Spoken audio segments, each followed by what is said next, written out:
Welcome to Catholic Homeschool Radio, where we begin conversations to help parents enrich their lives and make practical decisions for the future. Welcome to Catholic Homeschool Radio. I'm Priscilla McCaffrey, your host, and I'm here for another great conversation on matters that concern the homeschool parent. We're going to talk today about John Sr. He's a professor he was a professor at the University of Kansas, and he set up this very successful Great Books program, and I believe it was with taxpayer money at the university. He and his colleagues were responsible for the conversion and reversion of hundreds of young people. My guest today is going to help us understand just who John Sr. was. So, Bill, welcome. Thanks for coming. Good morning, Priscilla. How are you today? I am fine on this hot September day, but it's gorgeous outside, so and thank you for the invitation. It's a pleasure to be with you this morning. We're happy to have you, Bill. So, Bill's come up from the great Southwest. He's visiting family in New England, and Bill covers a lot of territory because of work with the Southwest Indian Foundation and because of his varied interests, which probably are owing to one man in his life. And Bill might at any time be visiting his son, who is a young professor at the lovely liberal arts college we have up this way, Thomas More in New Hampshire. It's a great place to visit. I suggest anyone take their kids there. It's charming in the winter. It's complete with a red barn. And if you get there late January, early February, you might enjoy an evening with them of recitation and haggis to celebrate Rabbi Ben's night. Or Bill might be in Southern California visiting his youngest, who is a student at Thomas Aquinas College. He's got daughters out there who have graduated from the college. He might be at Clear Creek at the Abbey of Our Lady of the Annunciation, visiting old friends whom he first knew in their younger days as Midwestern pagans. He might be visiting Wyoming Catholic College, a college that seeks to capture and offer some of the adventure and high spirit missing today in the lives of young men and women. My daughter's just finished her 21-day backpacking trip in the backcountry. Wonderful. What a great Wyoming. Experience. It was a fantastic experience. And, you compare this to what John Sr. calls, how he describes the universities of the 60s. He says you had young men and women cooped up with sometimes brilliant, sometimes neurotic professors in a state-supported sandbox. Mostly neurotic. Or Bill might be at St. Gregory the Great it's in Pennsylvania, right? Scranton, Pennsylvania. Oh, okay. A traditionalist high school for young men. And these young men will be inspired through their program to walk the Camino de Santiago de Compostela, juggling along the way for food and shelter for themselves and their mates. It's a fantastic adventure that a lot of these young men take on. Or Bill might be with no one, tramping along the Camino himself. I think he's done that several times, possibly a few hundred yards behind his indomitable wife. Is that right? Well, we that's in the future, Priscilla. Okay. And of late, you might find him on a windswept hilltop in New Mexico, listening to monks chanting Vespers amidst the ponderosa pine. This is awesome, Bill. These monks have been sent by their brothers in Oklahoma, and they are the latest to dig into the soil and plow another path for the Christian pilgrim. Bill, life is good. Well, my goodness, that is that's quite an introduction, to, right? But that's where you've been, and that's where life has taken you. And so we're going to find out what that common thread is. Okay. And I'm going to suggest that you have followed along the old roads of Christendom, and you have followed some new paths in this country, and you are trotting these new paths, but they're still connected with the old. And I think you would point to one man who set you on this journey. So we want to hear from you who he was. We're of course talking about John Sr., who, and for those that remember the 1960s, was the time of the great Cultural Revolution, and a lot of really anything with regard to true culture and tradition was thrown out the window, or that was the attempt anyway. And John Sr. was very countercultural for that time. He was a convert himself. And not only was he a very learned man, he was a very educated man, but I think more importantly, he was an exceptional teacher.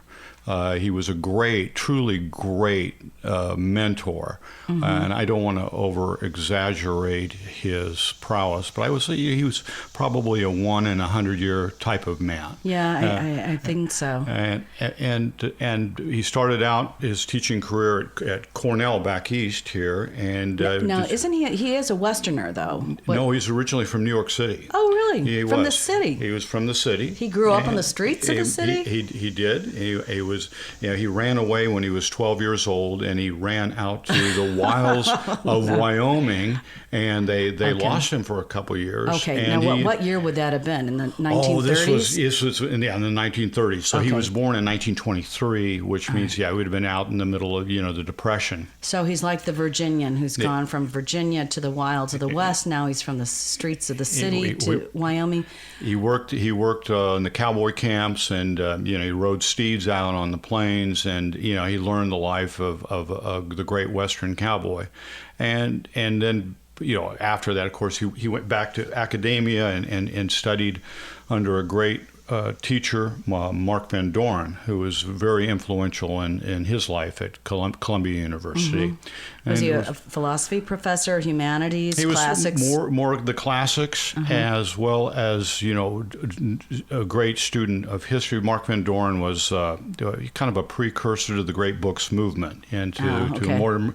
He taught Mortimer Adler and Hutchinson, a lot of the original great books team that compiled the great books. Did John Sr. know Mortimer Adler, or he must have preceded him? No, he very much knew him. They were colleagues. I think there was a divergence of views of how to read and interpret the great books. Yes, but Sr. Was not a Catholic, but became a Catholic in the early 1960s. Right, ironically, during the Second Vatican Council.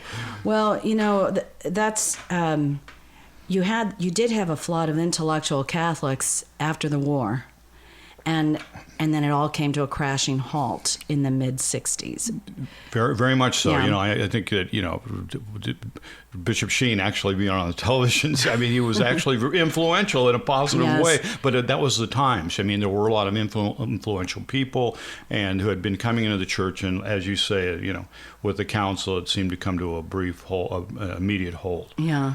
Okay. So he got his PhD at Columbia? At Columbia, and then he ended up, he didn't really like teaching for the Ivy League schools. He wanted to go out west where he had so many adventures, so he took a job at the University of Wyoming and was in Laramie, really?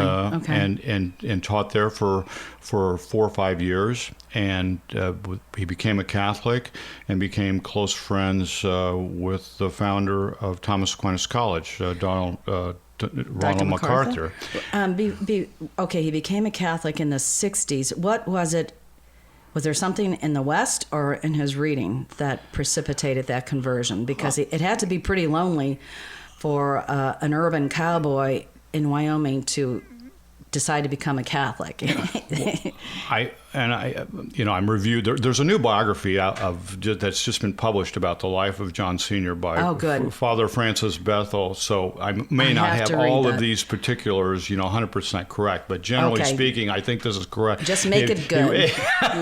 He was swept away by. He had a great love and affection for the great American cowboy and the West, because he thought that some of the pretensions of the Ivy League and the type of student he appreciated, he wanted to go out where the air was fresh and clear, and he wanted to go to deal with more innocent minds and a different type of maybe not so sophisticated type of student. Yeah, and he talks about you can't just jump in with good philosophy and theology. You have to have the right imagination. And I suppose he thought that the kids out west would be better disposed to the truths of the faith instead of being somewhat cynical as the moderns. I think that's become, right. yeah. I think that is right. They were possibly more docile and innocent on a certain level,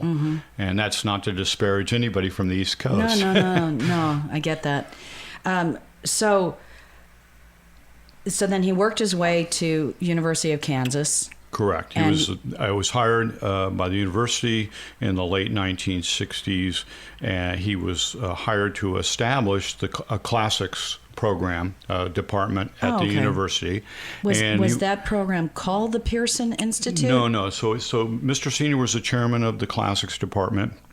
And when he arrived, there was a certain type of very kind of student that would go through classics, but it wasn't the wider sweep of Western civilization and Western culture. So Mr. Senior at the time became friendly with a number of colleagues who saw what they thought was the same problem with modern education. It was more specific, it was truncated, it was specialized, and he wanted to have a broader sweep of the great books and learning history and literature, and it branched out into a whole college within the university. Okay, and then that became the Pearson Institute? That was the Pearson Integrated Humanities Program. Why was it called Pearson?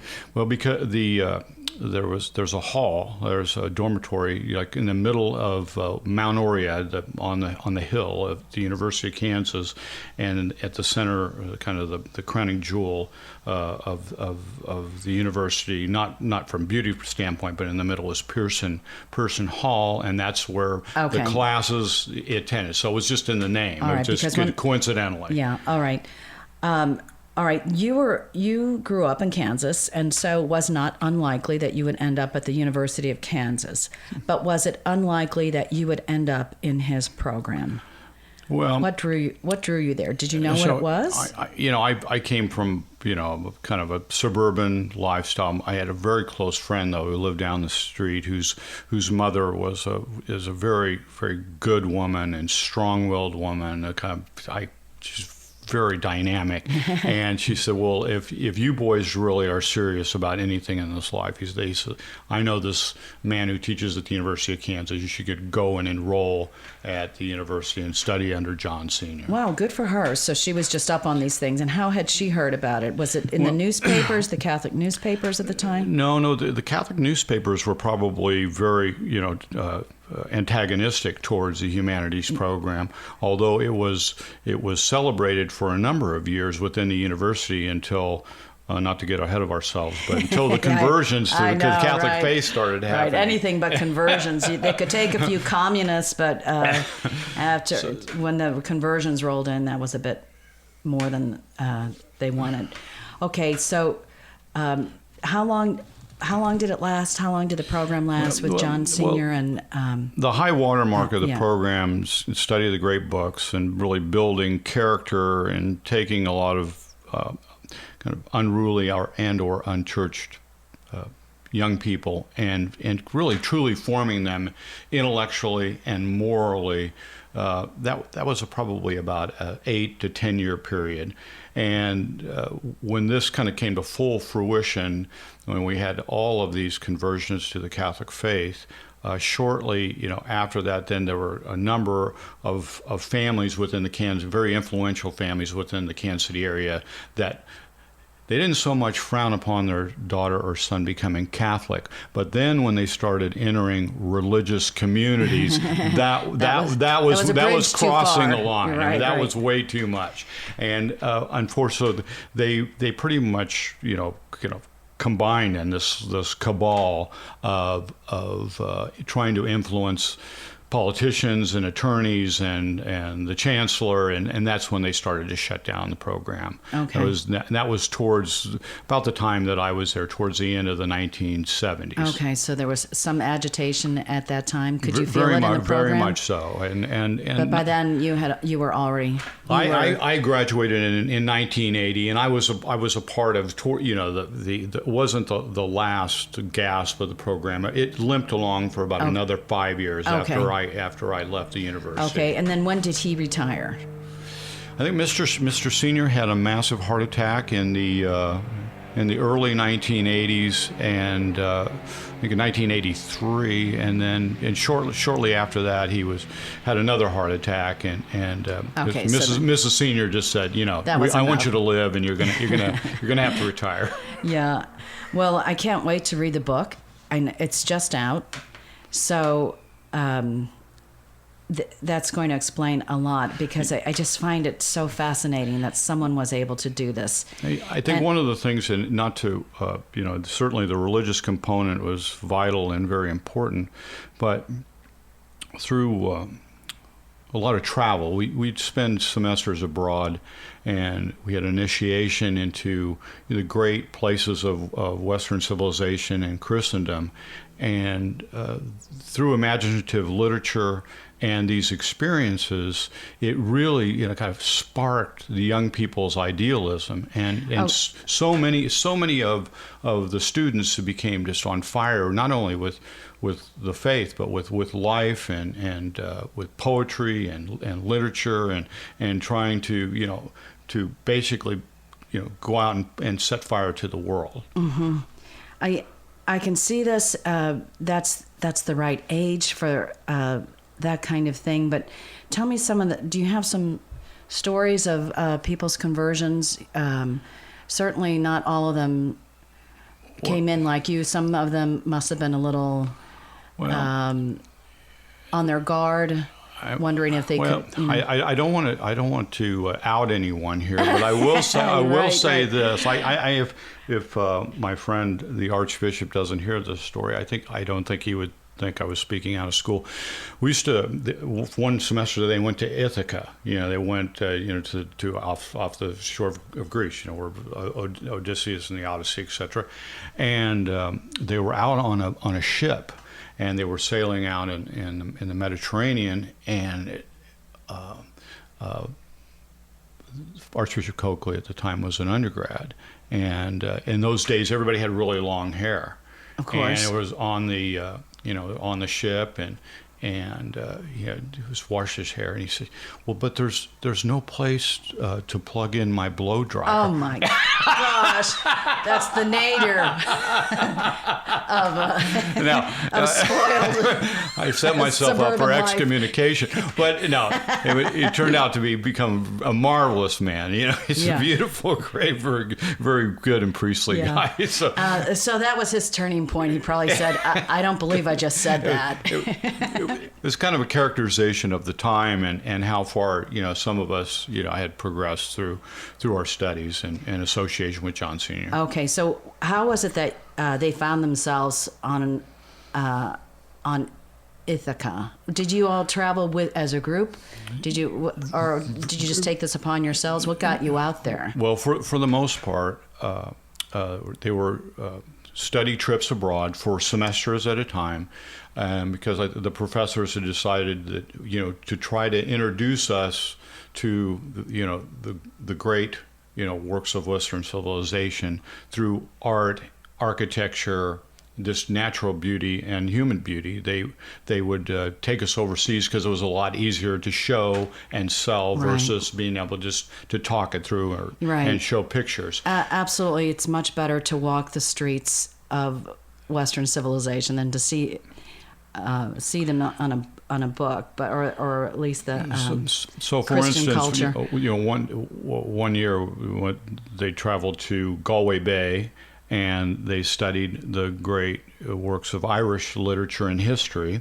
And then there was a ferry boat that would go out to a little island off the western coast there, Inishbofin. Yes. And there was really no electricity, or obviously no cell phones or gadgetry or television sets out on the island itself. It was a fishing community, and so it was Wasn't kind there of a monastery at the top? There had been an ancient monastery that I think Oliver Cromwell had basically savaged it and killed all the monks. But the remains, the ruins of the monastery, was still out on Inishbofin.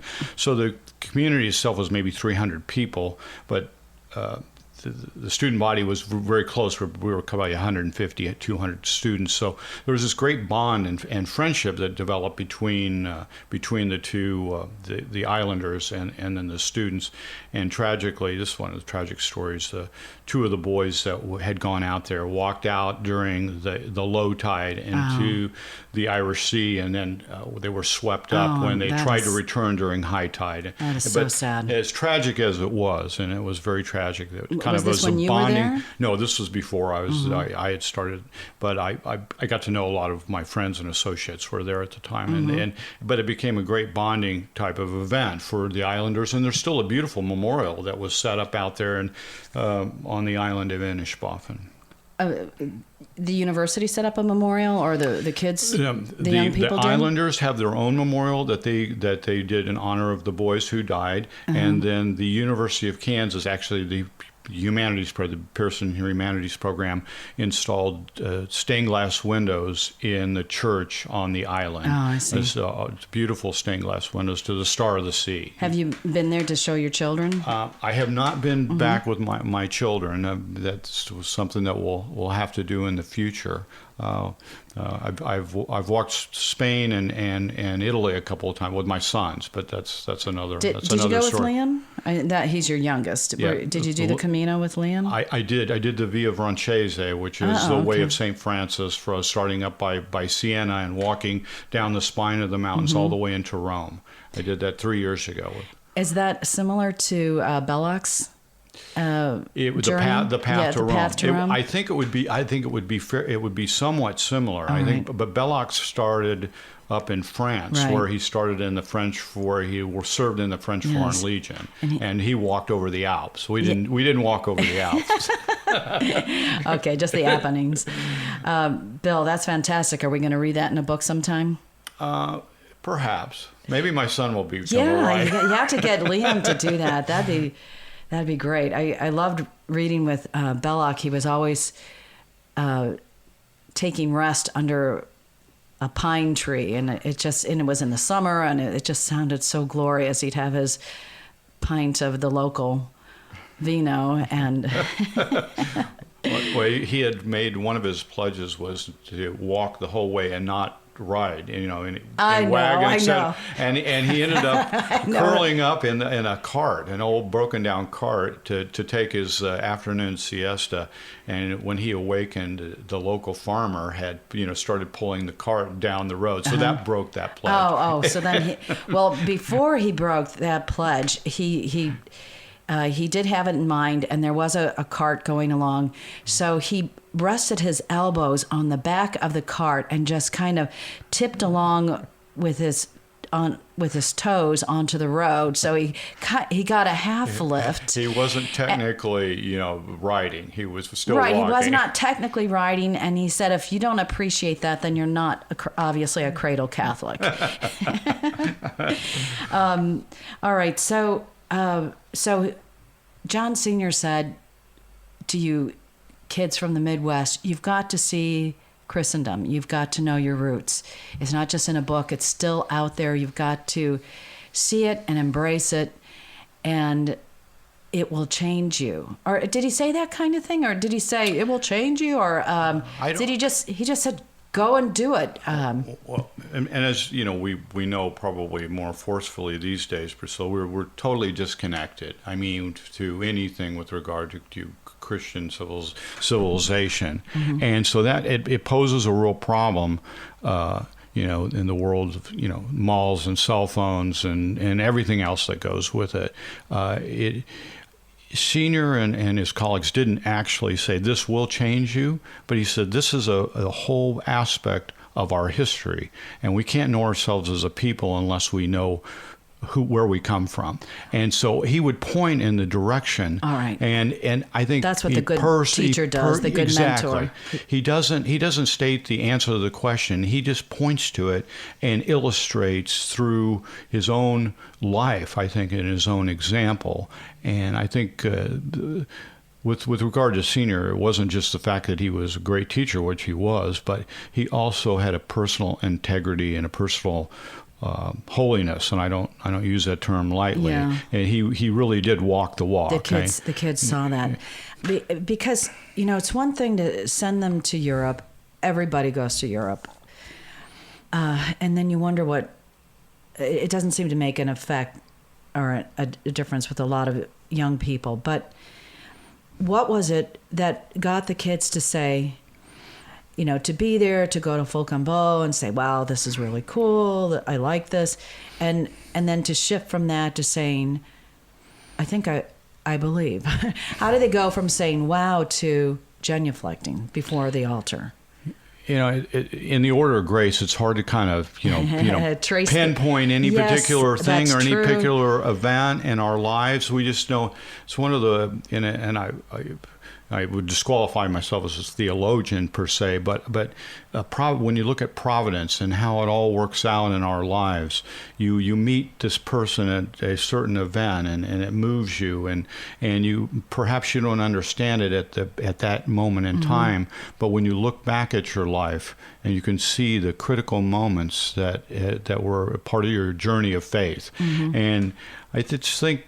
With regard to the humanities program, there was such a tremendous infusion of grace in a very short amount of time, with a bunch of unruly, as you say, pagan students, and they're just it really was a miracle. I mean, I guess so. At the same time, grace is building on nature. These young people are facing maybe two choices, and they're not even reflecting on it, but. The two choices are a certain ennui. Life doesn't really matter. It's really kind of a crashing bore. It's James Joyce. Or maybe it does matter. And maybe there's something that is really authentic. And the kids, the young people today are on this quest for authenticity. They have to have the right food strategy. They have to have the right cribs for their babies. They overthink everything, but they are striving for authenticity. And some level, it's very still superficial, but but if they're kind of predisposed to something authentic, I think they look at an altar at Cologne or the altar at Compostela, and I mean the main altar, and they say, well, what was this for? What is this about? Somebody was serious about something here, and and I think you illustrate a good point, because there's the trite superficiality of so many of what our young people have to live in today. It's their world, that they're yearning, because the human heart yearns for truth. It seeks the truth and wants to know, is there a God? Is there afterlife? I mean, all those questions that we wrestle with, and at some point in time within a person's life, I think you come to that crossroads where you either see and decide to go in one direction, or you go into another direction. And unfortunately for a lot of our young people, they don't even receive that chance. Yeah. It's which is it's a great tragedy. It is, but what I keep coming back to is human nature doesn't change. So there are certain things that will draw them in. When I see a young mom at the park with her baby, and I know she's just loving that baby and thinking how privileged and how wonderful it is to be spending time with that baby. At the same time, I know she's going to be back in the office in a couple of weeks. But what's important is the love for her baby is still there. So the message, if the message came through to her that, hey, you can have some more babies too. You can be know? a stay-at-home mom and Yeah. be completely fulfilled. In Yeah. fact, you'll be more fulfilled than going back to your office job. And she might even have to agree with that. So if the message continues, it will, nature is there and it will enliven hearts. Well, Bill, thanks so much for helping us get the picture here. And my advice to listeners is to try to get that that biography on John Senior. It's from Sophia, or is it from Thomas More? No, it's from Thomas More Publishing. It's Okay. their first opus, and I hear it's just off the presses. Okay. I mean, just now. That's fantastic. Made available. The other books that are around, but they're not in print right now, are John Senior's The Death of Christian Culture. And if you want a more cheery note, The Restoration of Christian Culture, though I think I like the death better.